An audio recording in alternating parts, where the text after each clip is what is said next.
اب جو حصہ آ رہا ہے یہ وہی مسلمانوں سے خطاب ہے، لیکن اس میں ایک استدراک سمجھیے کہ جو شروع میں کچھ آیتیں آئی تھیں خواتین کے معاملے میں، یتیم عورتوں کے معاملے میں، ان سے نکاح کے معاملے میں یا طلاق کے معاملے میں، اب اس میں کچھ وضاحتیں، کچھ سوالات مسلمانوں کی طرف سے ہوئے، مزید وضاحتیں طلب کی گئی تو اللہ نے یہ وضاحتیں نازل کی ہیں۔ اور یہاں پر ساتھ یہ فرما دیا وَيَسْتَفْتُونَكَ فِي النِّسَاءِ، اے نبی یہ آپ سے عورتوں کے بارے میں سوال کر رہے ہیں، بات پوری طرح ان پر کھلی نہیں ہے، واضح نہیں ہوئی ہے۔ قُلِ اللَّهُ يُفْتِيكُمْ فِيهِنَّ، ٹھیک ہے کہہ دیجئے اے نبی ان سے، اللہ تمہیں فتویٰ دیتا ہے، بتاتا ہے، وضاحت کرتا ہے ان کے بارے میں۔ وَمَا يُتْلَىٰ عَلَيْكُمْ فِي الْكِتَابِ مِنْ يَتَامَى النِّسَاءِ، اب وہ آیت نمبر 3 کے اندر بات واضح ہو گئی، قرآن نے ثابت کر دیا کہ وہاں جو کہا تھا کہ وَإِنْ خِفْتُمْ أَلَّا تُقْسِطُوا فِي الْيَتَامَى، تو یتامى النساء مراد تھی وہاں پر، کہ اگر تمہیں اندیشہ یہ ہو کہ یتیم لڑکیوں سے شادی کرو گے تو ان کے ساتھ انصاف نہیں کر سکو گے، اس لیے کہ ان کی طرف سے کوئی ہے نہیں جو ان کے حقوق کا پاسدار ہو اور تم سے کوئی بات پوچھ کر سکے ان کی طرف سے، تو پھر ان سے شادی مت کرو، بلکہ تم اور جو عورتیں ہیں شادی اگر کرنی ہے ایک سے زائد تو مَا طَابَ لَكُم مِّنَ النِّسَاءِ مَثْنَىٰ وَثُلَاثَ وَرُبَاعَ، شادی کرو۔ تو یہاں فرمایا وہ تھا عورتوں کے، یتیم عورتوں کے بارے میں وہ حکم تھا، ما یتلا علیکم، جو تمہیں سنایا گیا، جو سنایا جا رہا ہے کتاب میں، فی یتامى النساء، ان عورتوں کے بارے میں کہ جو یتیم ہیں، وہ عورتیں یا لڑکیاں، لا تؤتونہن ما کتب لہن، تم دیتے نہیں ہو انہوں جو اللہ نے ان کے لیے لکھ دیا ہے، بغیر مہر کے یتیم بچی تھی آپ نے شادی کر لی، کون اس کی طرف سے مہر طلب کرے گا؟ وترغبون ان تنکحوہن، اور چاہتے ہو کہ اسے نکاح بھی کرو، والمستضعفین من الولدان، اسی طرح بچے جو ہیں ان کے ساتھ بھی جو ظلم ہوتا ہے، وان تقوموا للیتامى بالقسط، اور وہ جو ہم نے تفصیل سے احکام دیے ہیں کہ یتیموں کے معاملے میں انصاف پر کاربند رہو، وما تفعلوا من خیر فإن اللہ کان بہ علیما، اور جو خیر بھی تم کرو گے اللہ اس سے واقف ہے، تمہاری نیتوں کو جانتا ہے۔ تو وہ احکام ہیں، بنیادی ہدایات دے دی گئی ہیں، اور اس میں اس سے اضافی شے جو ہے وہ یہ ہے کہ تمہاری نیت صاف ہونی چاہیے۔ واللہ یعلم المفسد من المصلح، اللہ جانتا ہے کہ کون حقیقت میں شرارتی ہے اور کون جو ہے اس کی نیت صحیح ہے۔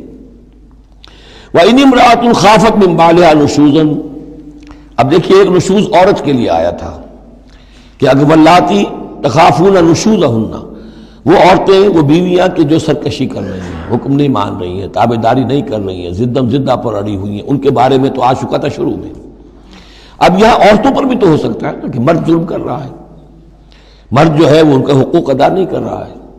شوہر جو ہے وہ اپنی قوامیت جو ہے اس کو غلط طریقے پہ استعمال کر رہا ہے، روب ڈالتا ہے، دھونس دیتا ہے،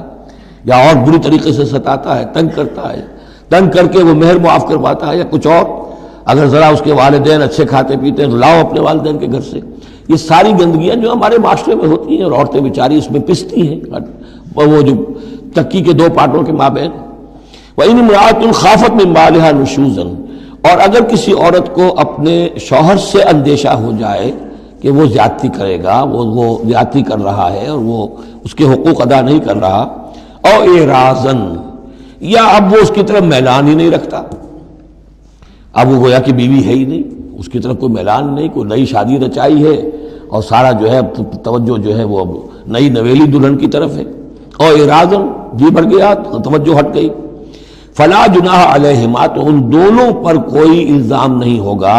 ان یصلحا بینہما صلحا، کہ وہ آپس میں بیٹھ کر صلح کر لیں، صلح سے مراد یہاں پر اپنا معاملہ طے کر کے اور عورت خلا کر لے، بس صلح خیر۔ لیکن خلا کرنے میں جیسا کہ ہم پڑھ چکے ہیں عورت کو مہر چھوڑنا پڑے گا، لیا تھا تو کچھ واپس کرنا پڑے گا، والصلح خیر، صلح اچھی ہے، وأحضرت الانفس الشح، البتہ جو انسانی نفس ہے اسے لالچ جو ہے اس پر مسلط رہتا ہے، مرد چاہے گا میرا پورا مہر واپس کرو، عورت چاہے گی کہ مجھے کچھ بھی واپس نہ کرنا پڑے۔ وَإِن تُحْسِنُوا، یہ آ چکا ہے سورہ بقرہ کے اندر، یہ مضامین آ چکے ہیں۔ وَإِن تُحْسِنُوا، اگر تم نیکی کرو، تم مرد ہو، تم مردانگی کا ثبوت دو اس معاملے کے اندر، نرمی کرو، ان کا حق جو ہے زیادہ رکھو،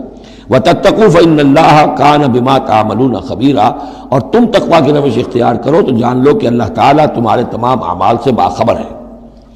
وَلَن تَسْتَطِيعُوا أَن تَعْدِلُوا بَيْنَ النِّسَاءِ، اچھا وہاں یہ آیت بھی آئی تھی کہ وَإِنْ خِفْتُمْ أَلَّا تَعْدِلُوا فَوَاحِدَةً، اگر تمہیں اندیشہ یہ ہو کہ تم اپنی بیویوں پہ اگر ایک سے زائد ہیں، 2 ہیں، 3 ہیں، 4 ہیں، تو عدل نہیں کر سکو گے تو پھر ایک ہی پر اکتفا کرو، پھر دوسری شادی مت کرو۔ تمہیں اطمینان ہے، تمہیں اپنے اوپر یہ اعتماد ہے کہ تم یہ عدل کر سکتے ہو، تب دوسری شادی کرو، ورنہ نہیں۔ لیکن اب اس میں جیسا کہ میں نے عرض کیا تھا کہ کچھ چیزیں تو ہوتی ہیں گنتی کی، ناپ تول کی، اس میں تو عدل ہو سکتا ہے، لیکن ایک قلبی میلان جو ہے اس کے اندر تو ظاہر بات ہے انسان کے اختیار میں نہیں ہے۔ حضور صلی اللہ علیہ وسلم نے اپنی تمام ازواج کے لیے ہر چیز گن گن کر، یعنی باریاں بھی مقرر تھیں آپ کی شب باشی کی، دن میں بھی اب آپ ایک چکر لگاتے تھے عصر اور مغرب کے درمیان، تو تھوڑی تھوڑی دیر ہر اپنی زوجہ محترمہ کے پاس ٹھہرتے تھے، کہیں تھوڑی دیر بھی زیادہ ہو جاتی تو کھلبلی مچ جاتی تھی، آج وہاں کیوں ٹھہر گئے، آج زینب کے پاس زیادہ وقت کیوں لگ گیا، آج فلاں کیا ہو گیا، وہاں شہد دیا گیا تھا وہ شہد پی رہے تھے تو اس وجہ سے دیر لگ گئی۔ تو حضور سے جب کہا گیا اشارے کنائے سے آپ نے قسم کھا لی اچھا میں آئندہ کبھی شہد نہیں پیوں گا، حضور نے اللہ تعالیٰ نے ٹوک دیا کہ حضور یہ کیوں آپ قسم کھا رہے ہیں، لما تحرم ما احل اللہ لک تبتغی مرضات ازواجک۔ تو یہ چیزیں جو ہوتی ہیں انسانی معاشرے میں، بہرحال بہت بہتر معاملہ تھا، بہت بہتر تھا حضور کے ازواج مطہرات کا آپس میں، لیکن یہ کہ بالکل ظاہر بات ہے کہ کچھ نہ کچھ تو شوق جو ہوتا ہے اس کے کوئی نہ کوئی اثرات تو ہوتے ہیں، یہ عورت کی فطرت ہے، اس کے اندر اختیار میں نہیں ہے۔ تو یہ چیزیں جو ہے فرمایا کہ اگر تم وَلَن تَسْتَطِيعُوا أَن تَعْدِلُوا بَيْنَ النِّسَاء، تمہارے لیے ممکن ہی نہیں ہے کہ تم عورتوں کے مابین انصاف کر سکو۔ مراد کیا ہے؟ قلبی میلان، یہ حدیث کے اندر واضح ہو گیا۔ اور حضور فرمایا کرتے تھے کہ اللہ جو بھی چیزیں ہیں میں نے اس میں پورا عدل کیا ہے، باقی جہاں تک میرے دل کا میلان کا تعلق ہے مجھے امید ہے تو مجھ سے مواخذہ نہیں کرے گا، یہ ہے ظاہر بات ہے۔ لیکن اگر تم چاہو بھی تو تم عدل نہیں کر سکتے۔ وَلَن تَسْتَطِيعُوا أَن تَعْدِلُوا بَيْنَ النِّسَاءِ وَلَوْ حَرَصْتُمْ، چاہے تم کتنے حریص ہو اس کے نہیں کر سکتے۔ فَلَا تَمِيلُوا كُلَّ الْمَيْلِ، تو ایسا نہ ہو کہ ایک کی طرف پورے کے پورے جھک جاؤ، میلان میل، کل المیل، ایک ہی کی طرف پورا میلان ہو جائے، فَتَذَرُوهَا كَالْمُعَلَّقَةِ، کہ دوسری بیوی معلق ہو کر رہ گئے، اب نہ وہ شوہر والی ہے اور نہ آزاد ہے، اس سے کوئی تعلق ہی نہیں۔ وَإِن تُصْلِحُوا وَتَتَّقُوا، اگر تم اصلاح کر لو اور تقوی کی روش اختیار کرو، فَإِنَّ اللَّهَ كَانَ غَفُورًا رَحِيمًا، تو اللہ تعالیٰ بھی غفور اور رحیم ہے۔ وَإِن يَتَفَرَّقَا، اب یہ بہت اہم موضوع ہے کہ ہمارے ہاں طلاق کے بارے میں جو یہ مشہور ہو گیا صحیح ہے، ان ابغض الحلال عند اللہ الطلاق، یہ حلال چیزوں میں سب سے زیادہ اللہ کو ناپسند جو ہے وہ طلاق ہے، لیکن اسے کفر کے درجے تک پہنچایا ہوا ہے۔ لڑائی چل رہی ہے، جھگڑا چل رہا ہے، مزاجوں میں موافقت نہیں ہے، ایک دوسرے کو کوس رہے ہیں، دن رات کا جھگڑا ہے، طلاق نہیں دینی، یہ احمقانہ طرز عمل ہے، بالکل احمقانہ، شریعت کی منشا کے بالکل خلاف۔ یہاں آپ دیکھیں کہ ایک طرح کی ترغیب ہے طلاق کی، ترغیب۔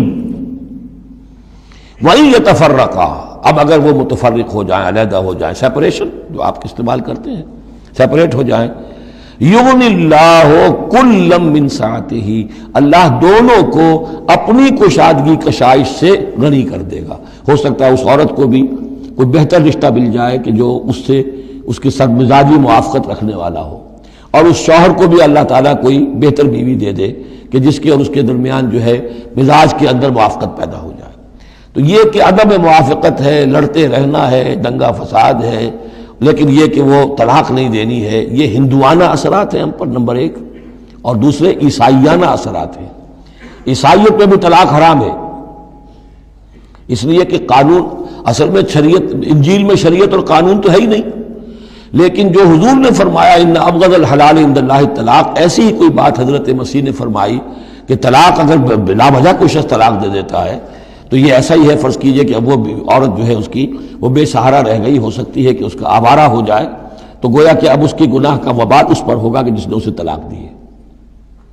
بلا سبب طلاق دے دی۔ اب وہ عورت جو ہے اگر اس کی شادی اور نہیں ہوئی تو اس کی آوارگی کا امکان موجود ہے۔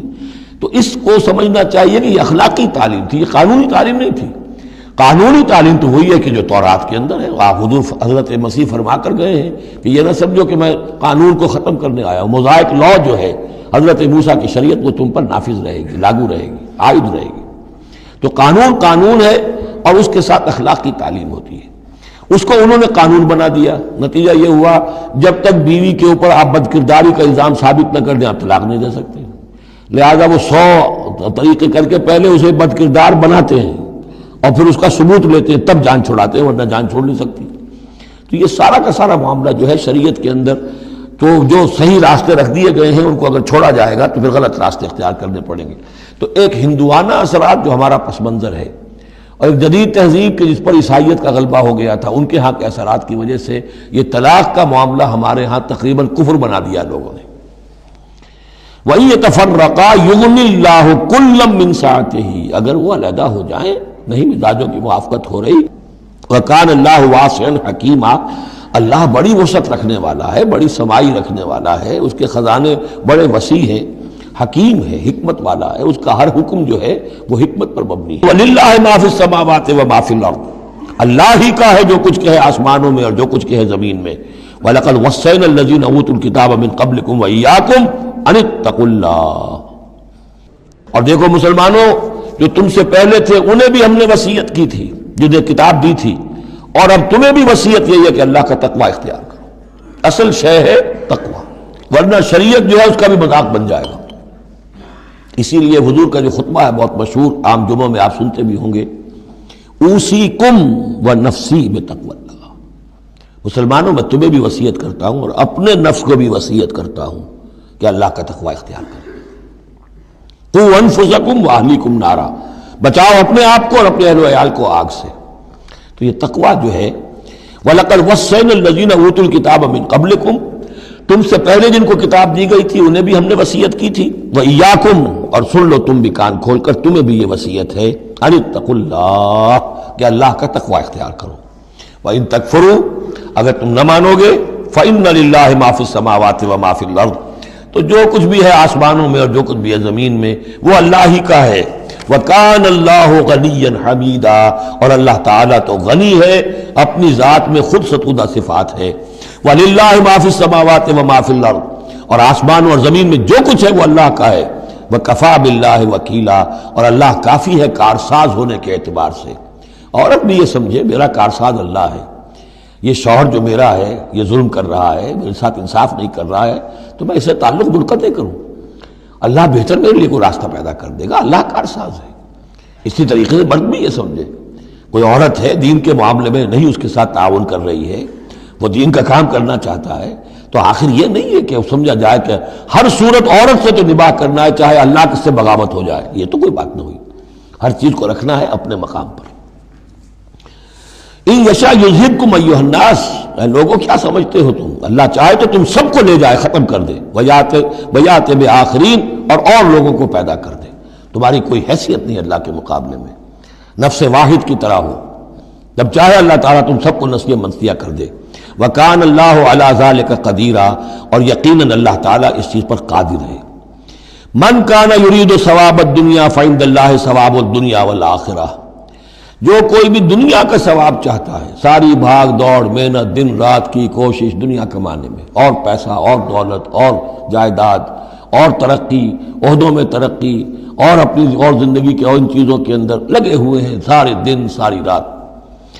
عند اللہ ثواب الدنیا والآخرہ، اللہ کے پاس تو ثواب دنیا کا بھی آخرت کا بھی ہے۔ تو ہی ناداں چند کلیوں پر قناعت کر گیا، ورنہ گلشن میں علاج تنگی دوراں بھی تھا۔ اللہ سے تم مانگو، دنیا بھی مانگو آخرت بھی مانگو۔ ربنا آتنا فی الدنیا حسنۃ وفی الآخرۃ حسنۃ وقنا عذاب النار، اللہ کے ساتھ اپنے معاملے کو درست کرو، خلوص و اخلاص کے اوپر اپنا تعلق استوار کرو، اس کی طرف سے جو ذمہ داریاں ہیں انہیں ادا کرو، پھر یہ کہ اللہ تعالیٰ دنیا سے بھی نوازے گا۔ من کان یرید ثواب الدنیا فعند اللہ ثواب الدنیا والآخرہ وکان اللہ سمیعا بصیرا، اور اللہ تعالیٰ سب کچھ سننے والا اور دیکھنے والا ہے۔ اب جو آیت آ رہی ہے وہ پھر عظیم ترین آیات میں سے قرآن مجید کی، یا ایھا الذین آمنوا کونوا قوامین بالقسط شہداء للہ ولو علی انفسکم او الوالدین والاقربین ان یکن غنیا او فقیرا فاللہ اولی بہما فلا تتبعوا الہوی ان تعدلوا وان تلووا او تعرضوا فان اللہ کان بما تعملون خبیرا۔ اے اہل ایمان کھڑے ہو جاؤ عدل کو قائم کرنے کے لیے پوری قوت کے ساتھ۔ سورہ آل عمران میں ہم نے کیا پڑھا تھا؟ اللہ قائما بالقسط ہے، شہد اللہ انہ لا الہ الا هو والملائکۃ واولو العلم قائما بالقسط۔ جب اللہ عدل قائم کرنا چاہتا ہے تو اللہ کے اس دنیا میں کارندے کون ہیں؟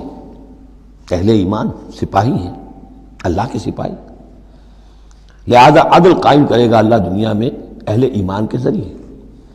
اللہ دین کا غلبہ چاہتا ہے، لیکن اہل ایمان کو جانیں دینی ہوگی، کوششیں کرنی ہوگی، اظہار کرنا ہوگا، قربانیاں دینی ہوگی، تب دین غالب ہوگا۔ لیکن یہ اندازہ کیجئے کہ کس قدر اہمیت ہے عدل و قسط، یہ جو سوشل جسٹس کا معاملہ ہے، جتنا زور اسلام نے دیا ہے، بدقسمتی سے آج کا ہمارا مذہبی طبقہ اتنا ہی اس سے بے بہرا، سرے سے انہیں پتہ ہی نہیں کہ سوشل جسٹس کی بھی کوئی اہمیت اسلام میں ہے۔ قانون کی اہمیت ہے، تعزیرات کی اہمیت ہے، چور کا ہاتھ کاٹو، اس کی اہمیت تو معلوم ہے، لیکن یہ کہ اس نظام کو درست کرو، ظلم ختم کرو، ایکسپلائٹیشن ختم کرو۔ یہ سرمایہ دار جس طریقے سے خون چوس رہے ہیں، اور چوس چوس کر جیسے مچھر پھول جاتا ہے ہمارا خون پی کر، اس طرح وہ پھولے ہوئے ہیں، آخر یہ پورا نظام درست کرو نا۔ یہ مشین جو ہے، یہ پورا نظام جو ہے، جس میں کہ ڈسٹریبیوشن آف ویلتھ جو ہے، اس کا نظام غلط ہے۔ ایک ایسی چکی ہے کہ آٹا پیس کر ایک طرف ڈالتی ہے، دوسری طرف ڈالتی نہیں، ایک طرف بھوک ہے، کاد الفقر و یکون کفرا، یہ فقر جو ہے یہ تو کفر تک انسان کو پہنچا دیتا ہے۔ پہلے وہ نظام قائم کرو جس میں عدل ہو، جس میں ضمانت دی گئی ہو کہ ہر شخص کی، ہر شہری کی بنیادی ضروریات کی کفالت ہے، جو نظام خلافت کے اندر ہے۔ پھر کوئی چوری کرے تو ہاتھ کاٹو، ضرور کاٹو، لیکن یہ ہے کہ قانون تو ہمیں معلوم ہے، بحالات موجودہ آپ وہ قانون نافذ کر دیجئے، فائدہ ہوگا حرام خوروں کو، بلیک مارکیٹیوں کو، جنہوں نے کہ حرام خوری سے دولت جمع کی ہوئی ہے۔ چور کا ہاتھ کٹے گا تو وہ پھر پاؤں پھیلا کے سوئیں گے، انہیں ڈر کائے کا رہا، فائدہ انہیں ہوگا۔ اصل شے یہ، میں یہ نہیں کہہ رہا کہ شریعت نافذ نہ کی جائے، معاذ اللہ، لیکن یہ کہ شریعت شریعت ہے، دین دین ہے۔ لا جو ہے وہ سب سرو کرتا ہے سسٹم کو، قانون جو ہے وہ کسی نظام کو قائم کرتا ہے، مضبوط کرتا ہے، سب سرو کرتا ہے، اس کی خدمت کرتا ہے۔ جو سسٹم ہے نظام دین کا، اس کو قائم کرو،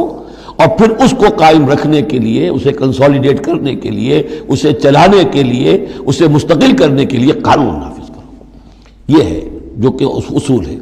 یا ایھا الذین آمنوا کونوا قوامین بالقسط شہداء للہ، یہی مضمون سورہ مائدہ میں بھی آ جائے گا، کل ہم پڑھیں گے انشاءاللہ۔ صرف یہ کہ اس میں ترتیب بدل گئی ہے، یا ایھا الذین آمنوا کونوا قوامین للہ شہداء بالقسط، بس اتنا فرق ہے۔ لیکن اس میں اشارہ ہو گیا کہ اللہ اور قسط گویا کہ مترادف الفاظ ہیں۔ گواہ بن جاؤ اللہ کے، یا گواہ بن جاؤ قسط کے،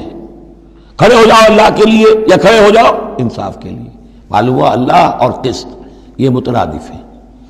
یا ایھا الذین آمنوا کونوا قوامین بالقسط شہداء للہ ولو علی انفسکم، خواہ یہ انصاف کی بات تمہارے اپنے خلاف جا رہی ہو، اوی الوالدین یا تمہارے والدین کے خلاف جا رہی ہو، والاقربین خواہ تمہارے قرابت داروں کے خلاف جا رہی ہو۔ تمہارا تعلق عدل کے ساتھ، انصاف کے ساتھ، قسط کے ساتھ ہے، رشتہ داری کے ساتھ نہیں۔ ان یکن غنیا او فقیرا، ایک چور دروازہ یہ ہوتا ہے تو خیر حق تو اس کا نہیں بنتا ہے، لیکن یہ غریب ہے، چلو میں اس کے حق میں فیصلہ کر دوں۔ ان یکن غنیا او فقیرا فاللہ اولی بہما، چاہے وہ شخص غنی ہے یا فقیر ہے، دونوں کا پشت پناہ اللہ ہے، دونوں کا کفیل اللہ ہے، تم نہیں ہو کفیل۔ تمہیں فیصلہ کرنا ہے جو صحیح ہے، جو عدل پر ہے، جو انصاف پر ہے، وہ فیصلہ کرنا ہے، کسی کی جانبداری نہیں۔ وہ جانبداری نہ باپ کی کرنی ہے، نہ ماں کی کرنی ہے، نہ بھائی کی کرنی ہے، نہ خود اپنی کرنی ہے۔ یا ایھا الذین آمنوا کونوا قوامین بالقسط شہداء للہ، اللہ کے گواہ بن کر کھڑے ہو جاؤ اللہ کے حق میں۔ دیکھیے شہادت اعلیٰ، لوگوں پر گواہی، اور شہادت للہ، اللہ کے لیے گواہی۔ یہوہاز وٹنسز، اللہ کے گواہ، یہ تو ہمیں ہونا چاہیے، اللہ کے گواہ بن کر کھڑے ہو جائیں، ہر حق بات جو اللہ کی طرف سے اس کے علم بردار ہوں، اور اس حق کو قائم کرنے کے لیے تن من دھن لگانے کے لیے اپنی کمر کس لیں۔ وَلَوْ عَلَىٰ أَنفُسِكُمْ وَبِالْوَالِدَيْنِ وَالْأَقْرَبِينَ إِن يَكُنْ غَنِيًّا أَوْ فَقِيرًا فَاللَّهُ أَوْلَىٰ بِهِمَا، ان کا خیر خواہ اللہ ہے۔ فَلَا تَتَّبِعُوا الْهَوَىٰ، تو دیکھو خواہشات کی پیروی نہ کرو، أَن تَعْدِلُوا، مبادا تم عدل سے ہٹ جاؤ، کہ تم عدل نہ کرو، خواہشات کی پیروی کر کے عدل سے برگشتہ ہو جاؤ۔ وَإِن تَلْوُوا أَوْ تُعْرِضُوا، اگر تم زبانوں کو ادھر ادھر مروڑے گئے، بات جس کو آپ کہتے ہیں کہ اپنے جو ہے اپنے الفاظ جو ہیں ان کو انسان جو ہے چوئنگ یور ورڈز، تو اس طریقے سے کہ بات کہنا بھی چاہتے ہیں کہہ بھی نہیں پا رہے ہیں، حق بات جو ہے زبان سے نکالنا نہیں چاہتے، غلط بات نکل نہیں رہی ہے، ان تلووا او تعرضوا، یا تم اعراض کرو گے، بچ جاؤ گے، منہ موڑ لو گے، فإن اللہ کان بما تعملون خبیرا، تو اللہ تعالیٰ جو کچھ تم کر رہے اس سے پوری طرح باخبر ہے، اللہ بے خبر نہیں ہے۔ اس کے بعد اب جو مضمون آ رہا ہے وہ شاید اس سورہ مبارکہ کا اہم ترین مضمون ہے۔ یا ایھا الذین آمنوا آمنوا باللہ ورسولہ والکتاب الذی نزل علی رسولہ والکتاب الذی انزل من قبل،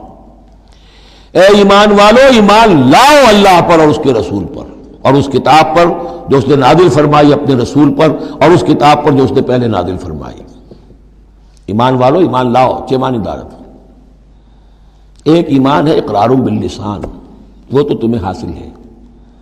وہ تمہیں موروثی طور پر حاصل ہو گیا۔ مسلمان ماں باپ کے گھر میں پیدا ہو گئے، وہ ایمان مل گیا۔ یا یہ کہ اس وقت پورا قبیلہ اسلام لا رہا ہے، ان میں پکے بھی تھے، کوئی کچے بھی آ گئے، انہوں نے بھی کہا اشہدو ان لا الہ الا اللہ اشہدو ان محمد رسول اللہ، وہ ایمان ایک درجے میں تو حاصل ہو گیا۔ اس لیے ہم پڑھ چکے ہیں کہ کوئی تمہیں اگر راستے میں ملا ہے اور وہ اپنا اسلام ظاہر کرتا ہے، آپ کہہ نہیں سکتے کہ تم مومن نہیں ہو۔ تو ایمان کا ایک درجہ تو وہ ہے، قانونی درجہ ہے، کہ جس نے کہا اشہدو ان لا الہ الا اللہ واشہدو ان محمد رسول اللہ، وہ مومن ہے۔ لیکن کیا حقیقی ایمان یہی ہے؟ نہیں، ایمان کیا ہے؟ یقین قلبی۔ یا ایھا الذین آمنوا آمنوا باللہ ورسولہ، ایمان لاؤ اللہ پر۔ اب ہم ترجمہ کریں گے، یوں کہیں گے ایمان لاؤ اللہ پر جیسے کہ ایمان لانے کا حق ہے، مانو رسول کو جیسے کہ ماننے کا حق ہے، اور یہ اسی وقت ادا ہوگا جب اللہ اور اس پر اس کے رسول پر ایمان دل میں کھب گیا ہو۔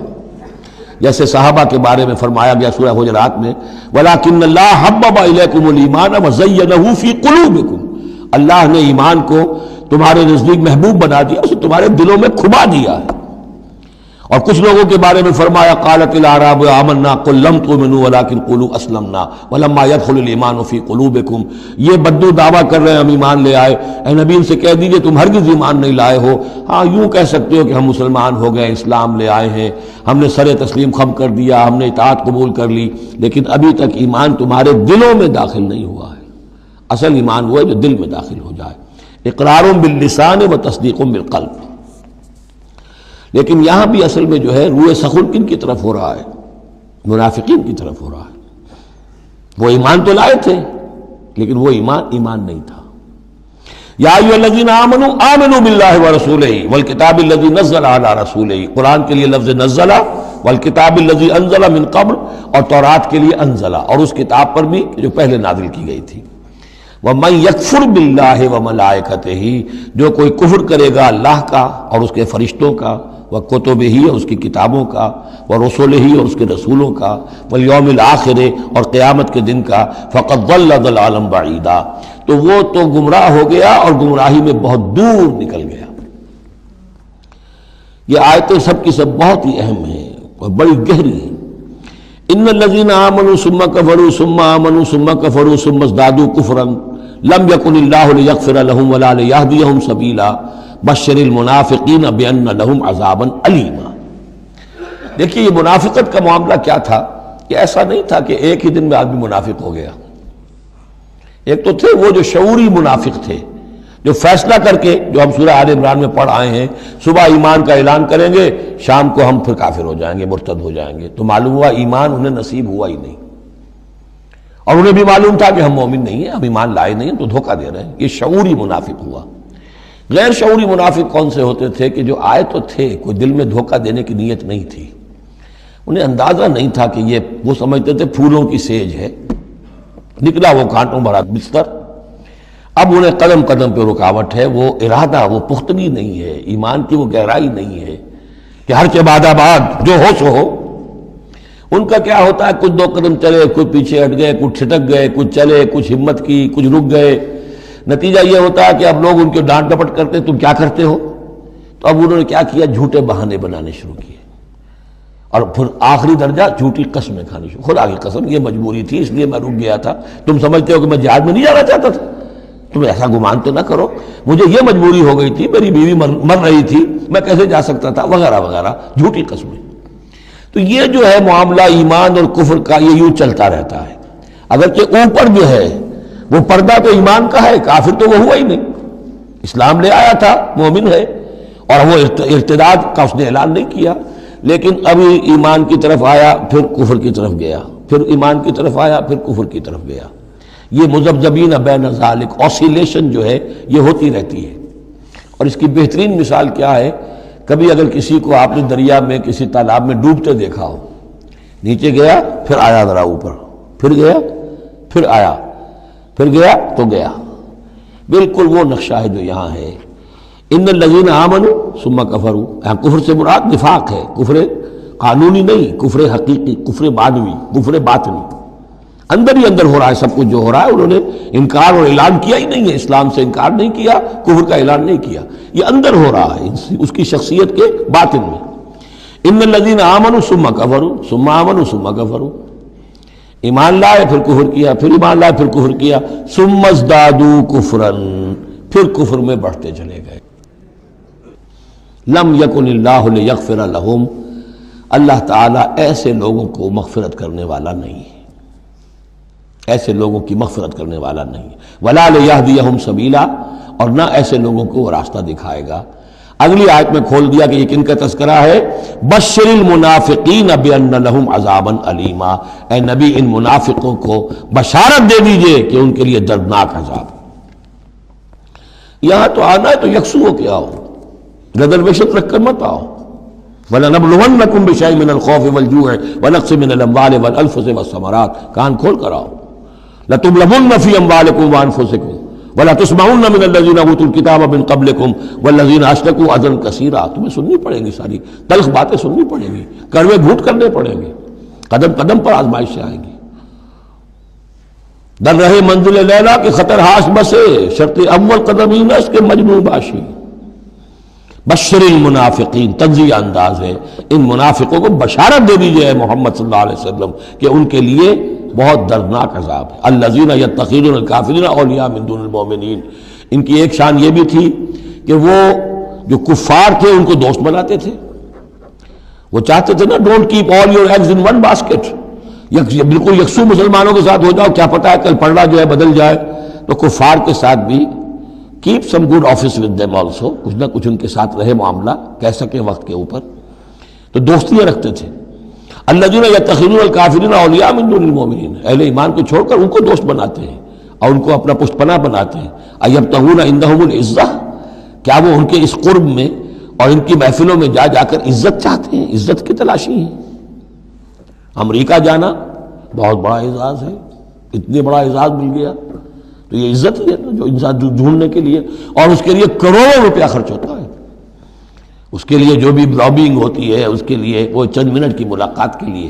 وہ بھی، اور کچھ اس سے حاصل ہو نہ ہو، باقی جو پالیسیاں ان کی چلتی رہتی ہیں وہ تو جو بھی ان کا CIA کر رہا ہے یا کوئی اور پینٹاگون کر رہا ہے وہ تو بیٹھا ہوا ہے فگر ہیڈ، اس کے سوا کچھ بھی نہیں۔ الذین یتخذون الکافرین اولیاء من دون المؤمنین یبتغون عندہم العزہ فإن العزۃ للہ جمیعا، عزت کل کی کل اللہ کے اختیار میں ہے۔ کہاں عزت ڈھونڈ رہے ہو؟ وقد نزل علیکم فی الکتاب، اور یہ بات تم پر نازل کی جا چکی ہے کتاب میں، یہ سورہ انعام کی آیت نمبر 68 ہے، جس میں روکا گیا مسلمانوں کو کہ جب تم دیکھو کہ کافر لوگ جو ہیں استہزاء کر رہے ہیں، قرآن کا مذاق اڑا رہے ہیں، تو کم سے کم یہ ہے، اب مکے کی آیت ہے وہ، اس وقت مسلمانوں میں اتنا زور تو نہیں تھا کہ ان کو چپ کر سکتے زبردستی، لیکن یہ کم سے کم یہ کرو کہ وہاں بیٹھو مت، وہاں سے چلے جاؤ،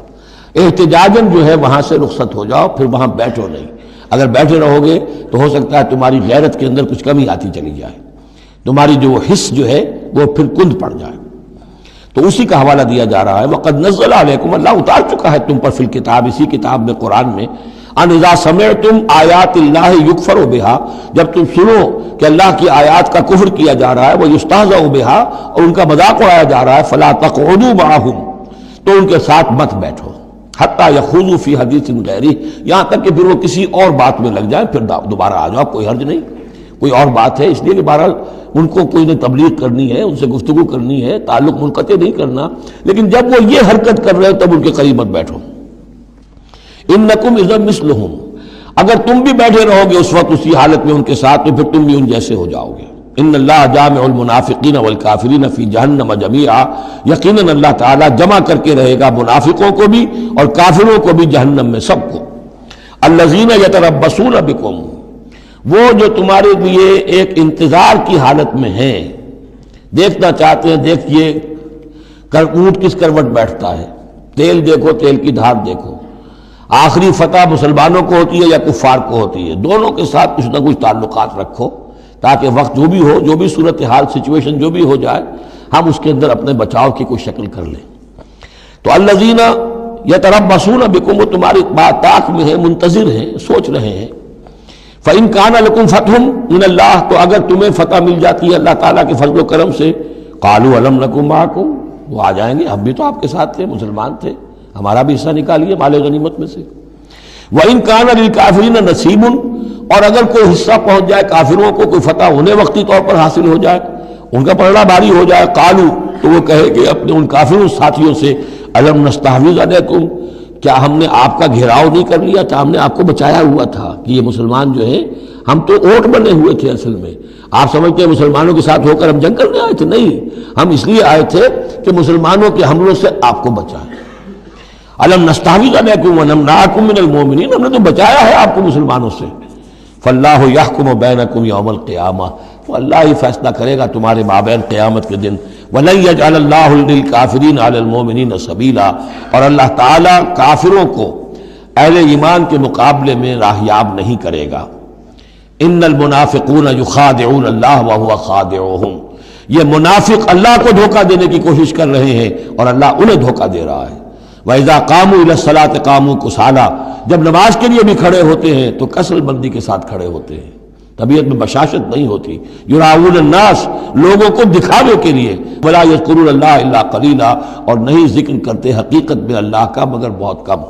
بارک اللہ لی ولکم فی القرآن العظیم ونفعنی وإیاکم بالآیات والذکر الحکیم۔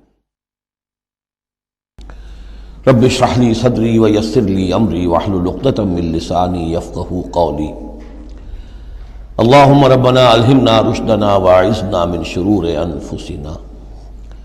اللہم ارنا الحق حقا وارزقنا اتباعہ وارنا الباطل باطلا وارزقنا اجتنابہ، اللہم طہر قلوبنا من النفاق واعمالنا من الرياء والسنتنا من الكذب واعیننا من الخیانہ فانک تعلم خائنۃ الاعین وما تخفی الصدور، آمین یا رب العالمین۔ سورہ نساء کے بارے میں نے شروع ہی میں آپ سے یہ عرض کر دیا تھا کہ اس میں سب سے زیادہ خطاب کا رخ جو ہے وہ منافقین کی طرف ہے، اگرچہ کہیں خطاب براہ راست یا ایھا الذین نافقوا کے الفاظ میں نہیں، یا ایھا الذین آمنوا، اس لیے کہ وہ بھی ایمان کے دعوے دار تھے، ایمان کے مدعی تھے، قانونی طور پر وہ بھی مسلمان تھے، مومن تھے۔ تو یہ طویل ترین مضمون جو ہے اب کنکلوڈ ہو رہا ہے ان آیات مبارکہ میں۔ ان المنافقین یخادعون اللہ، یقیناً منافق کوشش کر رہے ہیں اللہ کو دھوکہ دینے کی۔ یہ سورہ بقرہ کے دوسرے رکوع میں بھی آیت آئی تھی، میں نے عرض کیا تھا کہ مخادعہ باب مفاعلہ میں کسی شے کی کوشش ہوتی ہے، اس لیے کہ سامنے مقابلہ ہوتا ہے، پتہ نہیں ہوتا کون جیتے گا کون ہارے گا، لیکن یہاں اللہ کی طرف سے وَهُوَ خَادِعُهُمْ،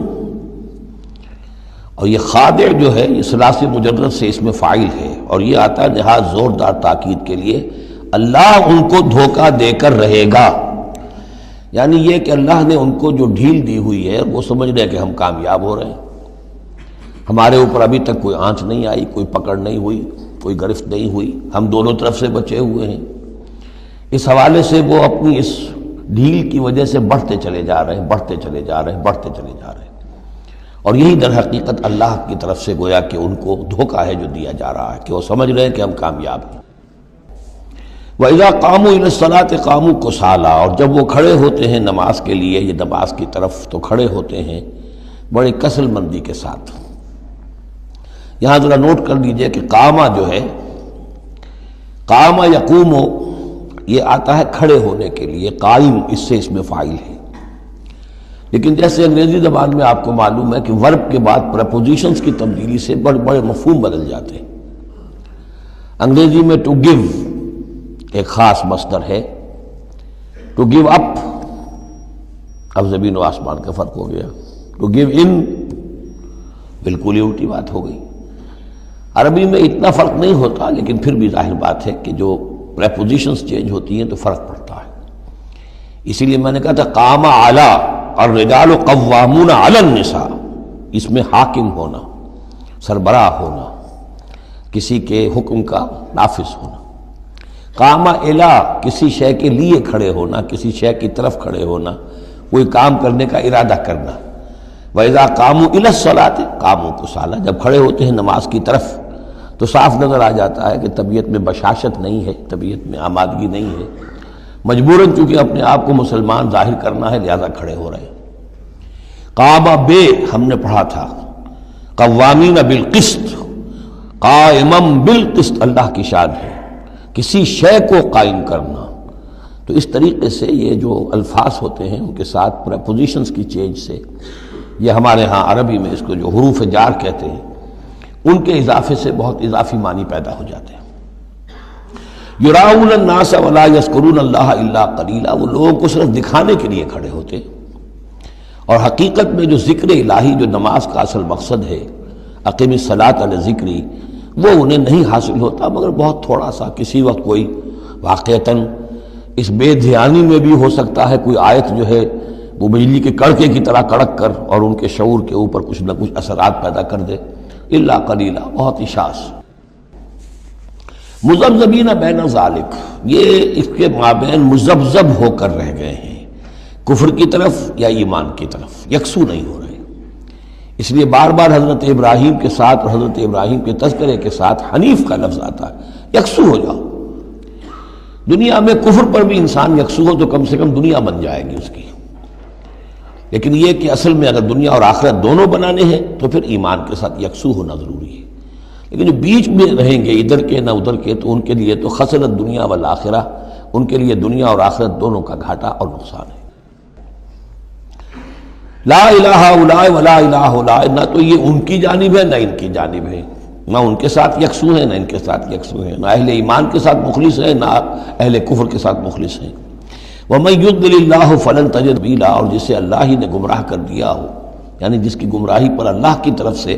مہر تصدیق ثبت ہو چکی ہے، پھر اب اس کے لیے فَلَن تَجِدَ لَهُ سَبِيلًا، اس کے لیے اب کوئی راستہ نہ پاؤ گے۔ یا ایھا الذین آمنوا لا تتخذوا الکافرین اولیاء من دون المؤمنین، یہ مضمون پہلے بھی آ چکا ہے کہ یہ بھی ایک نفاق کی علامت ہے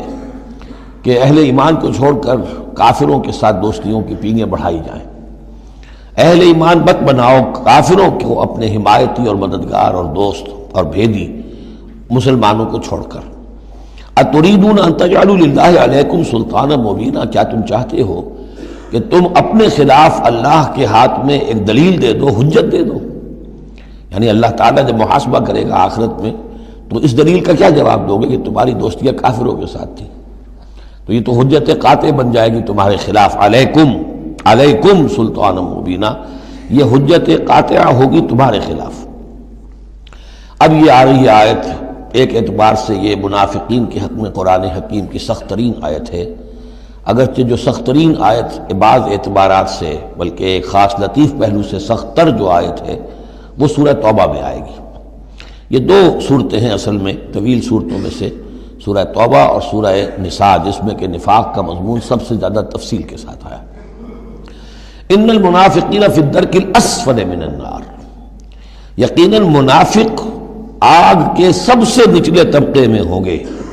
وَلَن تَجِدَ لَهُمْ نَصِيرًا، اور تم نہ پاؤ گے ان کے لیے کوئی مددگار۔ إِلَّا الَّذِينَ تَابُوا، اصل میں منافقت کا آخری پردہ جو چاک ہوگا وہ ہوگا سورہ توبہ میں، سورہ گویا کہ سن 9 ہجری میں جا کر۔ ابھی یہ ہم سن 4 ہجری کے آس پاس ہیں، اس حوالے سے ذرا ابھی فصل ہے، تو ابھی ان کے لیے ایک رعایت رکھی ہے کہ توبہ کا دروازہ تمہارے لیے ابھی کھلا ہے۔ إِلَّا الَّذِينَ تَابُوا وَأَصْلَحُوا، اب بھی اگر سوائے ان کے جو توبہ کریں اور اصلاح کر لیں، وَاعْتَصَمُوا بِاللَّهِ، اور اللہ سے چمٹ جائیں، یکسو ہو جائیں، ایک ہی طرف کے ہو جائیں، کونوا ربانیین، اللہ والے بن جائیں، شیطان سے پینگے نہ بڑھائیں، شیطان کے ایجنٹوں سے اپنی دوستیاں نہ کریں، یکسو ہو جائیں اور اپنے آپ کو اس کے ساتھ وابستہ کر دیں ہر بعد آباد۔ اب یہ کشتی جو ہے ایمان کی اور اسلام کی، اگر یہ تیرتی ہے تو ہم تیریں گے، اگر خدا نہ خواستہ اس کے لیے کوئی حادثہ ہے تو ہم بھی اس حادثے میں شامل ہو گئے۔ وَأَخْلَصُوا دِينَهُمْ لِلَّهِ، یہ ہے بہت اہم اصطلاح کہ وَإِن تَابُوا إِلَّا الَّذِينَ تَابُوا وَأَصْلَحُوا وَاعْتَصَمُوا بِاللَّهِ وَأَخْلَصُوا دِينَهُمْ لِلَّهِ، اپنی اطاعت کل کی کل اللہ کے لیے کر لیں، مخلص کر لیں۔ یہ نہ ہو کہ زندگی کے کچھ حصے میں اطاعت اللہ کی ہو رہی ہے، کچھ حصے میں کسی اور کی ہو رہی ہے۔ کیا کریں جی، یہ معاملہ تو رواج کا ہے، کیا کریں، اگرچہ ہے تو غلط شریعت کی روح سے، لیکن برادری کا رواج ہے، برادری کو چھوڑ تو نہیں سکتے۔ معلوم ہو آپ نے اپنی اطاعت کے حصے جو ہیں علیحدہ کر لیے، یہ حصہ جو ہے برادری کی اطاعت میں جائے گا، یہ حصہ اللہ کی اطاعت میں جائے گا۔ اطاعت جب تک کل کی کل اللہ کی نہ ہو، جیسے سورہ بقرہ میں ہم نے پڑھا تھا قاتلوہم حتی لا تکون فتنۃ ویکون الدین للہ، دین ہو جائے پورا اللہ کے لیے۔ تو ایک تو اجتماعی سطح پر دین اللہ کے لیے ہو جائے، یعنی اسلامی ریاست قائم ہو جائے، پورا اسلامی قانون ہو، پورا اسلامی نظام ہو۔ اگر یہ نہیں ہے تو ایک شخص انفرادی سطح پر تو اپنی اطاعت تو خالص کر لے اللہ کے لیے،